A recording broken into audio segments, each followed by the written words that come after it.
up, you guys? Treat your best. So you guys know we went to Portsmouth Island, and historically Portsmouth Island has not been, it's been an amazing trip, but it's been a hard trip. Always.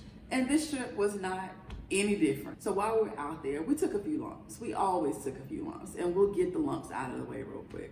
We had sand in our tent, unexpected, but a ton of sand. We had a lot of wind. We had a lot of sand blowing in that wind, and we even had just a little bit of rain. But Yeah, just a little bit. We killed a chair while we were out there, you know. But again, we had a really good trip. So the first thing we did to make sure our trip was a success was choose a great campsite. Found our camping spot for the weekend.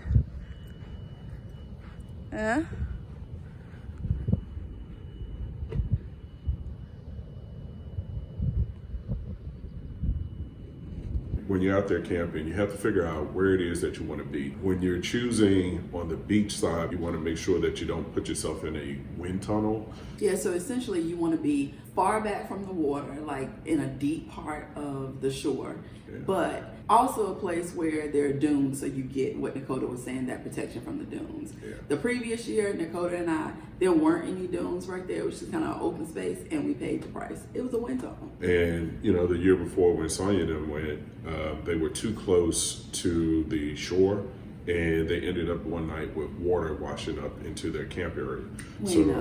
So of course, when you go out there, you need a good tent. If you don't have a good sturdy tent, you might just blow away. Yeah. One of the things, Necota, he recognized that we hadn't treated our tents with the water repellent. As far as like being able to maintain the tent, you have to do a little bit of preventive maintenance. For us, we needed to do a little bit of patchwork. We had a few holes in ours from whatever. And we also needed to treat it because the outer shell, the rain fly, needed to be a rain fly. So we went on and put the water repellent on there to make sure that we had a really good protection against the water. And while we were there, we decided to switch up chairs instead of taking the GCI chairs. So we did spray the Promethean on some different chairs just to make sure that everything was A-okay. So just be prepared, make sure your gear is in check. That's the tip. Make sure your gear is good. As always, you need to stake down your tent. If you're in a state park and you got a lot of trees and not too much wind, you might be able to get away with it. But out on the beach, the wind changes so frequently that staking down our tent was a daily process. And if you're going to go and get some tent stakes, make sure you get the right stakes for the application. We were using these sandbags. That's where you can put rocks, you can put sand, anything in it that will help you hold it down. And we use that as part of our guideline system. And then we also have brought some sand tent stakes. Those are a big help as well.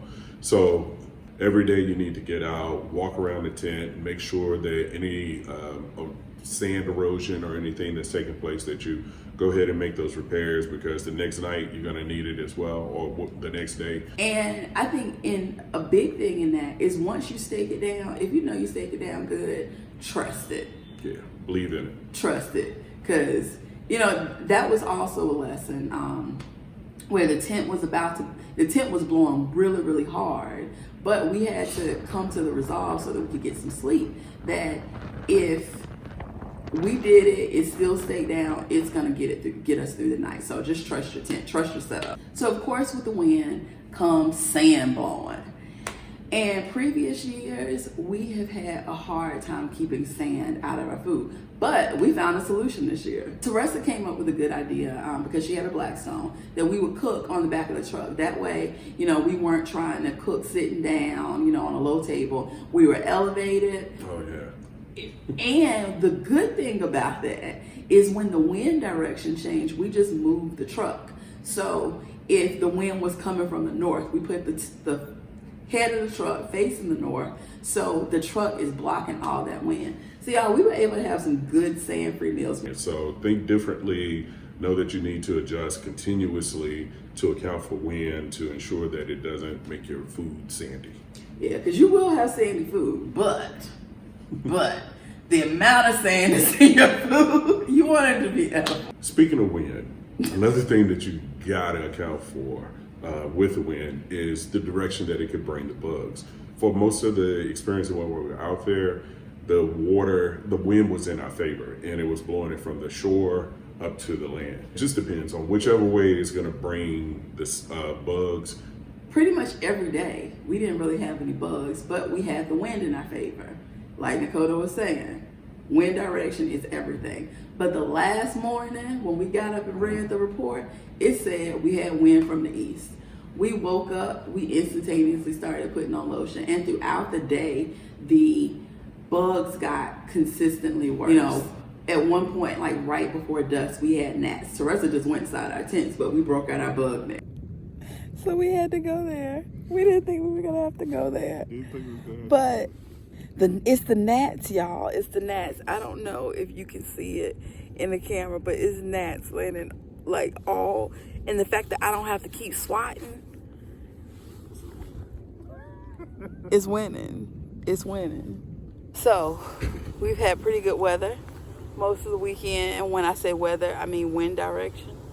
The wind direction has been coming from the north and the south, but we now have for a few hours wind direction from the east. And when you have wind direction from the east, you have bugs, and the bugs just came out. They're swarming. They're swarming, I know. Yeah, we all sprayed our chairs, and all of my clothes have been treated. I have this lotion on, so I don't know. We won. We won. And when I put on lotion, I put it on everywhere. I put on the Sonya stuff, but I didn't put it on my tricep. And y'all know what? The mosquitoes. He got ate up. Yeah. Have you been putting that picaridin on? Apparently not in certain places. Look.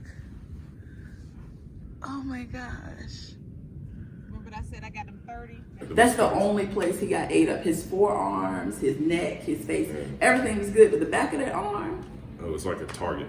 yeah. So make sure that you do some little things. So I was a little skeptical about the picaridin, but we used it every day because we was paranoid. And I can say the only time anybody got ate up was the back of Necota's arms, and he knows that he didn't put it on. So I say it's a winner. Get you some picaridin. It's fragrance free. It's good for the whole family. Yeah. And I'm gonna say go ahead and get you some Promethean too, because I don't know what worked, but I just know when you have bugs, and that's the first year. That was the first year. Yeah. So we think we'll claim it as a victory. the last video, if you haven't watched the last video of everything we did to prep, go that way, click the link, watch it.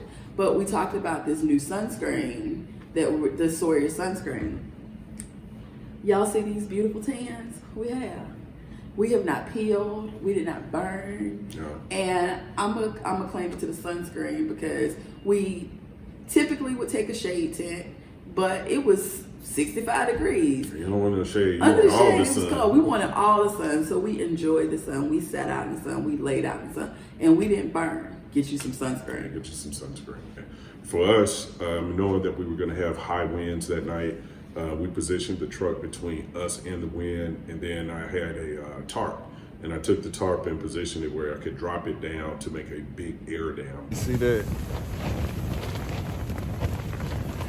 The wind is bad. The wind is bad, and we're using Frank. As our shield, and I can't even imagine how tough it'll be without it. But hey. But it's only supposed to be like 22 miles per hour, so I think we're good. Yeah. Just know that you might have to reposition your tent, restake your tent, but also use your vehicle as a shield to protect you and your tent. So there's no point in enduring unnecessary wind conditions if you don't have to. One of the last tips is just to monitor your resources. Being that we took our refrigerator, we didn't have to worry about ice, but you do have to worry about power. You do have to worry about power. You do have to pay attention to your power consumption and adjust accordingly every day. Don't just let it go willy-nilly. Make sure that you turn off any of your buttons that aren't being used, or any of your outlets that aren't being used, to make sure that you can preserve the capacity of the batteries. So take advantage of the sun, not just to get all this good vitamin D and glowing skin, but take advantage of the sun so you can keep them batteries running. Right, and you can help take care of the earth. Yeah, and that's like the best transition to our last tip that anybody could ever have. Love the environment while you're out there. If you love the environment will love you back. I feel like we're paying the Portsmouth beach gods. We pick up trash. Maybe it'll be nice to us tonight. Like sacrificing to the gods. Sacrifice of cleaning up the island.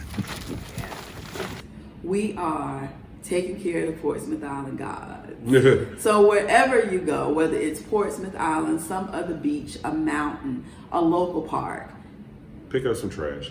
take care of the environmental gods, you guys. Yeah, pick up trash, leave no trace when you do leave. Yeah. Those are big things, and being part of the overlanding community, you hear all of it said, it's for a reason. We want to leave the earth in a better condition for future generations, and we can start by doing little bitty things. So thank you guys for watching. I hope you guys have enjoyed this video. I hope you saw every trip will not be perfect. You're going to take some lumps. It's inevitable. It's part of the experience. But work through those things, continue pushing, continue trying, and you can have an amazingly beautiful time. Like we did at Portsmouth Island. This is where we go. It's on hard at all. I mean, I got a breeze one night, but that's about it.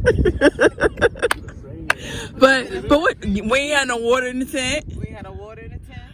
High tide didn't come up. Right. Mosquito only came out one night.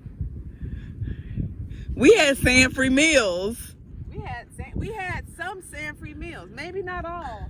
But there were 2 or 3 of them. Did they have no sand? Keep it intense, y'all. Keep it intense, and make sure you check out all the links below, the products we use, if you're interested in them.